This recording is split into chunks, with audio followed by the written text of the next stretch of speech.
Buenas tardes, muchas gracias. ¿Qué tal, cómo andan? La verdad que es muy esperanzador de este lado ver tanta gente y tantas caras jóvenes, especialmente aquellos que ya dejamos de serlo. En esta oportunidad tenemos la verdad la suerte y el honor de ser acompañados por María Eugenia. María Eugenia Talerico. ¿Quién es María Eugenia? María Eugenia es una abogada penalista especializada en integridad financiera, lavado de dinero y financiación del terrorismo. Fue vicepresidenta de la UIF, nos va a contar exactamente qué era lo que hacía en la UIF. La UIF es la Unidad de Información Financiera. Ya dejó de estarlo, así que no hace falta que salgamos corriendo ninguno de los que estamos acá. Tan es especialista de esos temas que da clases sobre esos temas tanto en la Universidad de Belgrano como en la Universidad Católica Argentina, ambas en Buenos Aires. Y además, en otro aspecto de su vida, en otra fase de su vida, es socia fundadora de Será Justicia y hoy es vicepresidenta también de Será Justicia y miembro del Tribunal de Disciplina del Colegio Público de Abogados de la Capital Federal o Ciudad de Buenos Aires.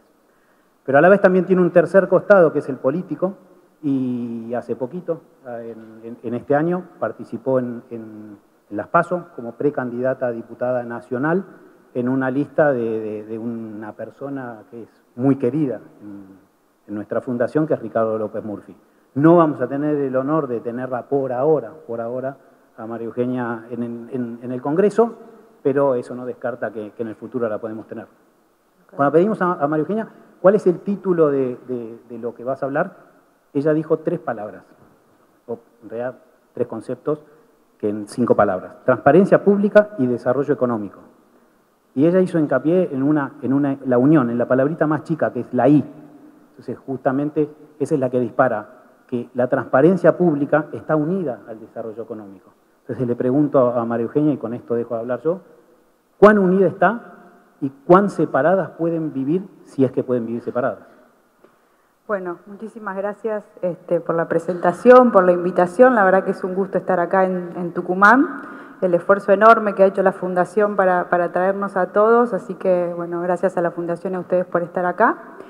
Y la verdad que voy a repetir una palabra que a veces como molesta y está muy trillada, así como uno a veces habla del medio ambiente y el cuidado del medio ambiente y en la práctica qué es lo que sucede con esto. La otra palabra que tiene que transformarse que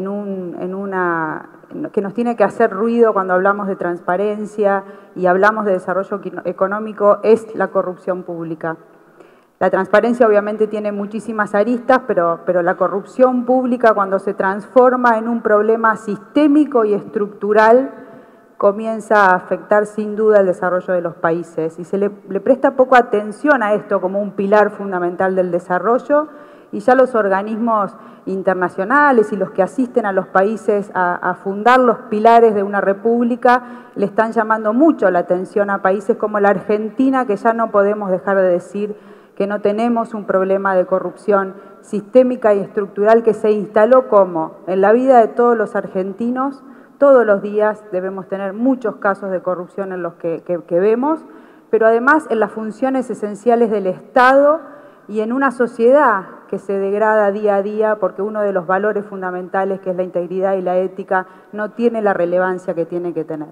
La corrupción sistémica y estructural desde hace años se ha instalado en la Argentina, pero de los años 2013 a 2015, créanme que los precedentes judiciales que han tenido muchísimo avance en la Argentina y que ya se encuentran, la mayoría de ellos en etapa de celebrarse el juicio oral, detenidos hace 2 años, tienen abundante prueba que demuestran que del año 2003 al 2005 todas las políticas públicas más importantes del Estado fueron atravesadas y permeadas por temas de corrupción.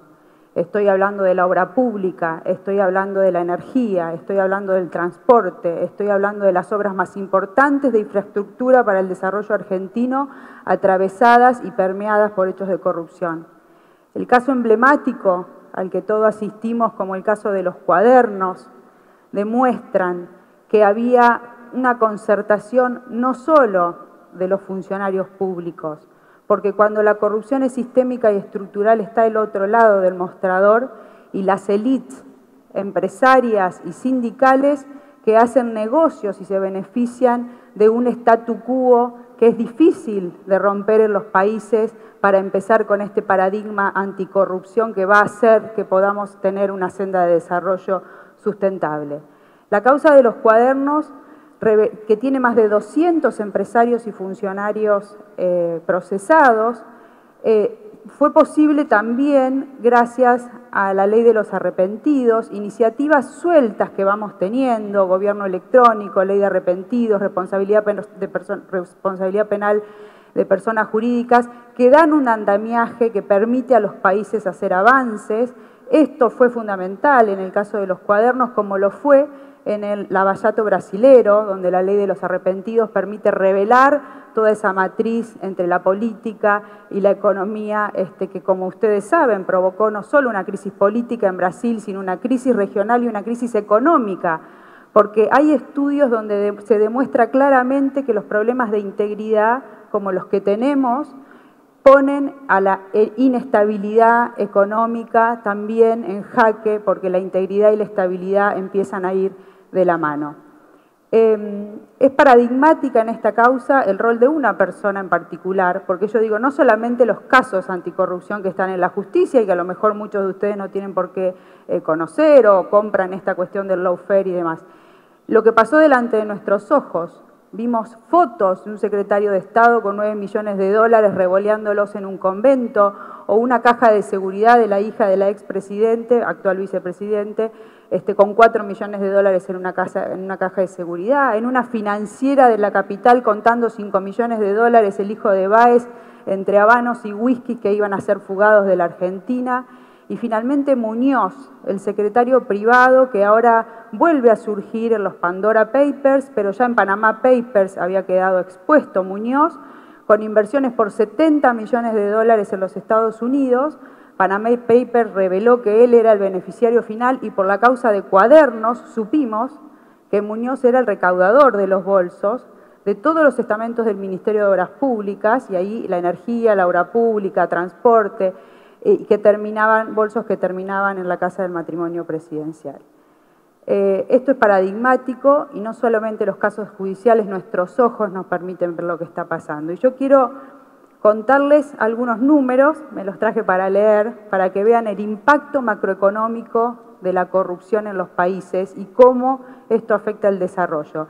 Para arrancar, en un trabajo que hice que se llama Destrucción Institucional de la Argentina, quiero contarles que los montos de embargos, nada más que los embargos, en los casos judiciales de Vialidad, OTESUR, los sauces, los cuadernos, Oil Combustibles con el tema de los impuestos de Cristóbal López, tienen embargos dispuestos por una cifra que yo congelé a diciembre del 2015 con el tipo de cambio de ese entonces de 6.300 millones de dólares. Y hablo de números porque estoy ante un auditorio que puede entender lo que significan de embargos en casos penales por corrupción de 6.300 millones de dólares, equivale a, si el desembolso del Fondo Monetario fue 44.000 millones de dólares, el 14.3% de la deuda con el Fondo Monetario Internacional en algunos casos de corrupción.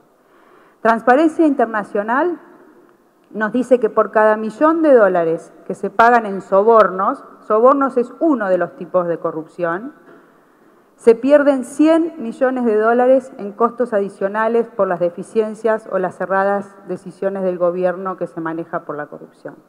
La Unión Europea pierde 120.000 millones de euros anuales, que equivalen al 1% de su PIB, de su Producto Bruto, y en los países emergentes, subdesarrollados, esa afectación llega al 5% del Producto Bruto. El Foro Económico Mundial indica que el costo de la corrupción equivale al 5% del PIB mundial con 2.6 trillones de dólares. $1 trillón a nivel global es solo por el tema de sobornos. Trasladar a una empresa a un país que tiene altos índices de corrupción tiene un costo, una sobrecarga en la inversión del 20%.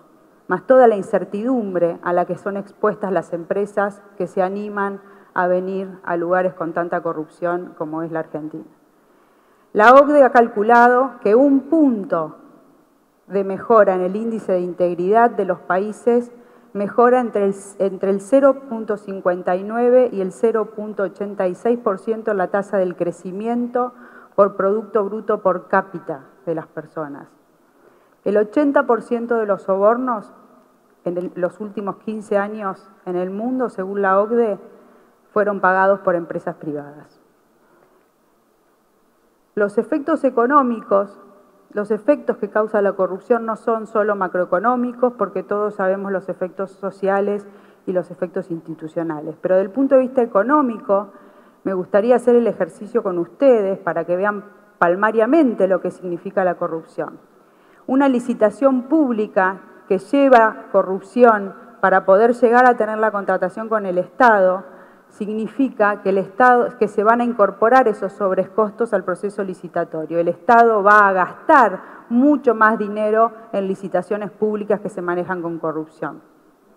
El gasto público en los países con altos índices de corrupción es distorsionado, porque no se mira el interés general, el desarrollo a largo plazo, las obras de infraestructura, la innovación tecnológica. Lo que se mira es dónde vamos a colocar el gasto que por corrupción va a ir destinado donde tengamos más oportunidad de hacer negocios, de los dos lados del mostrador. Este gasto público o esta inversión ineficiente trae también pérdidas en los ingresos públicos de los países. ¿Cómo perdemos ingresos públicos? El caso de Cristóbal López es el soborno para obtener retenido el impuesto a los combustibles de 8.000 millones de pesos, que ahora con una moratoria y específicamente con un inciso que permite incluir a este impuesto le vamos a perdonar. Pero ese soborno permitió que por años se reinvirtieran en un grupo empresario dinero que es del erario público. ¿Y cómo afecta a los países la corrupción sistémica y estructural respecto del pago de los impuestos? La baja recaudación en los países que tienen corrupción sistémica y estructural es una variable que se observa en todos estos países. La gente no quiere pagarle impuestos a los países donde hay altos índices de corrupción. Primero porque no quiere engrosar los bolsillos de los funcionarios y luego obviamente porque no tienen respeto con la autoridad, no vuelve ese impuesto a la gente en ningún tipo de servicio. Los países con tanta corrupción tienen servicios absolutamente precarizados, con lo cual baja sosteniblemente la recaudación impositiva. ¿Y qué pasa con un Estado que baja la recaudación impositiva? Necesita presionar impositivamente al sector formal que queda pagando los impuestos y lo estamos viendo claramente para compensar obviamente las pérdidas de los ingresos públicos. ¿Y qué pasa si a la gente le ponen más impuestos? Fuga de capitales, expulsión al sistema informal con una economía informal enorme, todos problemas que tenemos en la Argentina.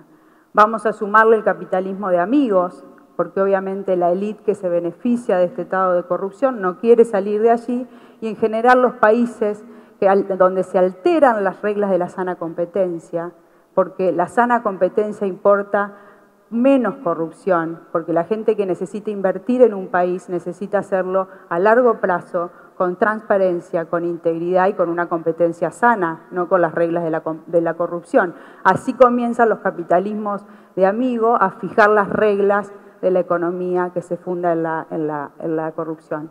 ¿Y qué pasa con la productividad en un país donde no vienen las inversiones sanas y genuinas? La productividad decae enormemente, el desarrollo y el crecimiento se ve severamente afectado con índices de pobreza creciente, con desocupación y con poca creación de empleo privado.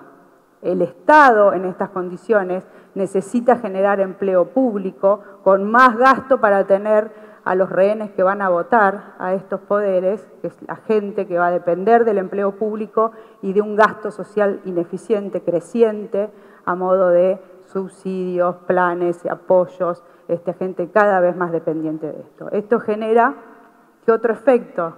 El endeudamiento del Estado. Endeudamiento interno, endeudamiento externo, emisión monetaria y las causas de la inflación.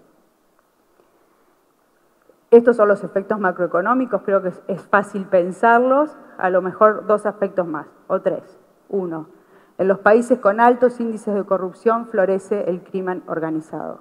Argentina tiene severos problemas con nuestros vecinos y el narcotráfico está cada vez más instalado en nuestra sociedad.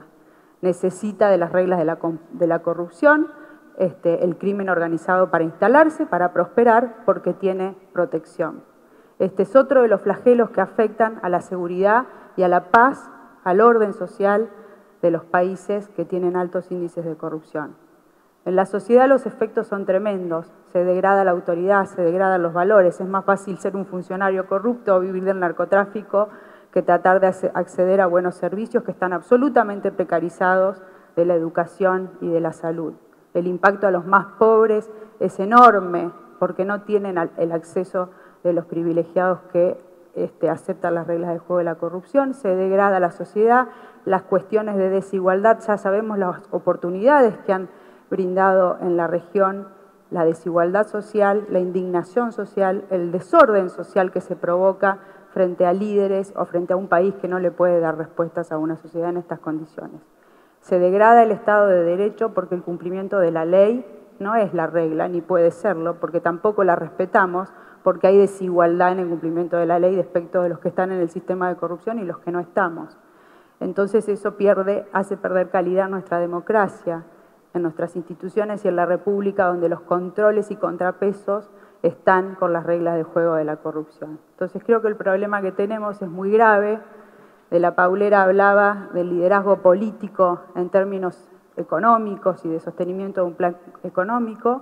Yo creo que tenemos que encontrar al líder político que con un plan a largo plazo, que sea creíble, que reúna agentes de la sociedad civil, que identifique a las empresas que no van a entrar en esta regla de juego para que haya un plan estratégico nacional anticorrupción para que el pilar de la integridad y el respeto de la ley empiece a ser una de las variables de nuestros planes también económicos.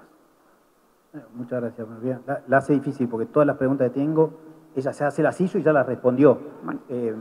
Pero ¿sabes qué? Tenemos que decir que venía con algo escrito, porque soy abogada, y me dije, escrito no. Le digo, bueno, esperen que voy a tratar de aprenderlo. El martes justamente se festejó el aniversario de Taiwán y en un almuerzo que organizó el embajador taiwanés en Argentina, me llamó mucho la atención que repitió la palabra integridad y transparencia no menos de 10 veces, en un almuerzo muy corto que celebraron.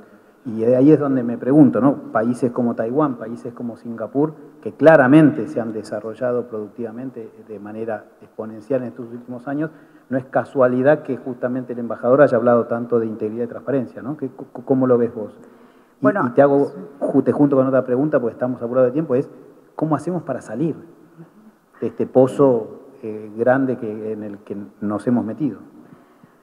Bueno, esos países han dado a la corrupción una lucha frontal, que era el plan de corrupción cero, tolerancia cero a la corrupción, y con planes que obviamente tuvieron con la asistencia de algunos organismos, una transformación, primero el liderazgo político. En ninguna duda que la transformación en esta materia proviene del llamado de la política. Sincera y cierta, no a solamente los aliados políticos, sino a todos quienes estén dispuestos a ejercer esta transformación. Yo creo, cuando elegimos a los políticos, tratemos de cambiar el paradigma, veamos cómo están viviendo y si en la oferta que tenemos hay alguien que nos ofrezca este liderazgo. Las transformaciones no vienen por parte de la justicia penal, está claro que vienen por el fortalecimiento de la administración pública, premios y castigos a la corrupción, incentivos a los buenos trabajadores, organismos puentes se llaman, que empiezan porque reorganizar la justicia, que generalmente está cooptada, lleva mucho tiempo, entonces se usan organismos puentes que empiezan a funcionar muy bien, la unidad de información financiera, alguna agencia anticorrupción que se la dote de un personal importante. La desregulación económica son otras medidas que han tomado estos países, porque en los países con alta corrupción hay necesidad de estar permanentemente interviniendo la economía, entonces hay que desregular. La transformación política. Han lanzado planes con estrategias concretas anticorrupción para poder crecer. Es difícil. Lo que digo es que todos los temas de la Argentina son urgentes y tiene que ser un tema en paralelo a toda la cuestión de la economía y la transformación económica. El Fondo Monetario Internacional, de paso para responder lo último, ¿cómo salimos? Desde Será Justicia hicimos una presentación ante el fondo, porque sobre todo en la época de Christine Lagarde hay muchos documentos desarrollados donde dicen que los países van a ser evaluados o se les van a conceder renegociaciones no solo en base a metas monetarias, cambiarias y fiscales, sino que la cuestión de la gobernanza, del cumplimiento de la ley, de la sanción anticorrupción y de la prevención del lavado de dinero van a ser pilares que el fondo va a mirar a la hora de acomodar a los países. Ojalá venga, entonces quizás con esta renegociación que tendremos que hacer, una ayuda del organismo internacional para poner estos pilares de la Argentina en orden. Un incentivo para ser más transparente. Bueno, no quiero quitarles tiempo, deben estar todos deseosos de tomar un café. De mi parte, de toda la Fundación, muy agradecidos. Y está claro que no había ninguna duda, digamos, la transparencia pública va de la mano, y no va de la mano del desarrollo económico, y evidentemente el desarrollo económico sin transparencia pública, me animo a decir que es imposible. Es difícil y de hecho creo que muchos de los problemas que tenemos se deben a lo que yo creo que es un pilar fundamental para el crecimiento y el desarrollo. Muchas gracias. Para continuar con el programa vamos a hacer un break de 15 minutos. Gracias. Y al regreso vamos a conocer...